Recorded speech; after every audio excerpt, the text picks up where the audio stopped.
নজর রাখবো পরবর্তী সংবাদে। এবার মুর্শিদাবাদের দিকে নজর রাখতে হয়। ফের একবার আতঙ্ক সৃষ্টি হয়েছে, কারণ ড্রোন উদ্ধার করা হয়েছে, যেখানে লাগাতার পাকিস্তান থেকে আমরা জানছি যে পাকিস্তান ড্রোন হামলা করছে, কখনো বা বিস্ফোরণ তারা ভারতকে লক্ষ্য করে করছে। সেই সময়টাতে দাঁড়িয়ে ভারতের ভূখণ্ড থেকে ড্রোন উদ্ধার হয়েছে। বাংলার মুর্শিদাবাদের শামশেরগঞ্জের থানা এলাকা থেকে এই ড্রোনটি উদ্ধার করা হয়েছে। উদ্ধারকৃত ড্রোনটি বর্তমানে পুলিশের হেফাজতে রয়েছে। দেখতেই পাচ্ছেন সেই ছবি, এবং গতকাল রাতেই সেই ড্রোনটিকে উদ্ধার করা হয়েছে বলে আমরা খবর পাচ্ছি। যাব বিস্তারিত, আমাদের সঙ্গে যুক্ত হয়ে গেছে প্রতিনিধি মানুষ দে।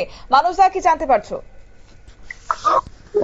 শতাব্দী, গতকালকে রাত্রিবেলা বাংলার মুর্শিদাবাদ জেলার শামশেরগঞ্জ থানা এলাকা থেকে ভারত বাংলা সীমান্তের প্রায় 2000 মিটারেরও বেশি ভেতরে, অর্থাৎ সীমান্ত এলাকা থেকে অভ্যন্তরে 2000 মিটারের বেশি অভ্যন্তরে একটি ড্রোন উদ্ধার হয়।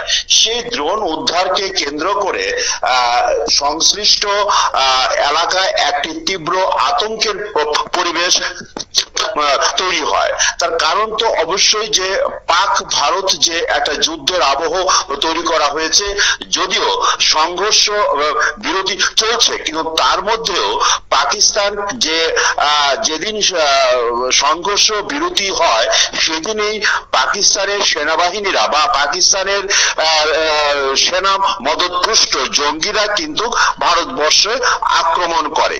তা থেকেই ভারতবাসীর মধ্যে একটা আতঙ্ক ছিল। সেই সঙ্গে মানুষের ভারত বাংলা সীমান্ত এলাকায় যে সমস্ত বসবাসকারী নিরীহ নাগরিকরা, তাদের মধ্যে প্রথম থেকে একটা আতঙ্ক যে পাকিস্তান বাংলাদেশকে সেন্টার করে বা বাংলাদেশকে ব্যবহার করে ভারতবর্ষে কোন রকম আক্রমণ সংগঠিত করে কিনা। সেদিক থেকে এই যে মুর্শিদাবাদ সীমান্ত থেকে বেশ খানিকটা ভেতরে অভ্যন্তরে আমাদের ভারতের ভূখণ্ডে যে একটা ড্রোন উদ্ধার হয়েছে, তা থেকে ওই এলাকার মধ্যে একটা তীব্র আতঙ্কের কিন্তু তৈরি হয়েছিল। যদিও পুলিশ যখন সেই ড্রোনটি উদ্ধার করে জানতে পারা যায় এই ড্রোনটি আমরা বিভিন্ন সামাজিক অনুষ্ঠানে যে ড্রোন ব্যবহার করা হয় সেরকম সেই ক্ষমতা সম্পন্নই এই ড্রোনটি। এই ড্রোনটি খুব বেশি হলে তোমার 15 থেকে 20 মিনিট এই ড্রোনটি আকাশে উঠতে পারে, এবং এই ড্রোনটির মধ্যে কোনো ধরনের বহন করার মতো কোনো ক্ষমতা নেই। এই ড্রোনটিতে 4টি ক্যামেরা থাকে, এবং পুলিশ আধিকারিকরা আশ্বস্ত করেছেন যে এই ড্রোনটি সেরকম ভাবে যে পাকিস্তান বা বাংলাদেশ থেকে আক্রমণ করার উদ্দেশ্যে এখানে এটি পাঠানো হয়নি। হয়তোবা আমাদের দেশের অভ্যন্তরের কেউ এই ধরনের ড্রোনটি উৎক্ষেপণ করেছিল, অথবা ভারতবাসীকে ভয় দেখানোর জন্য বাংলাদেশ থেকে এই ড্রোনটি পাঠানো হতে পারে। যদিও এই বিষয়ে মুর্শিদাবাদের শামশেরগঞ্জ থানা পুলিশ আধিকারিকরা এই বিষয়ে তদন্ত চালিয়ে যাচ্ছে। ওই এলাকার মানুষকে থানা থেকে পুলিশরা আশ্বস্ত করেছেন যে এই নিয়ে কোন রকম আতঙ্কের কোনো প্রয়োজন নেই। শতাব্দী, একেবারে ধন্যবাদ।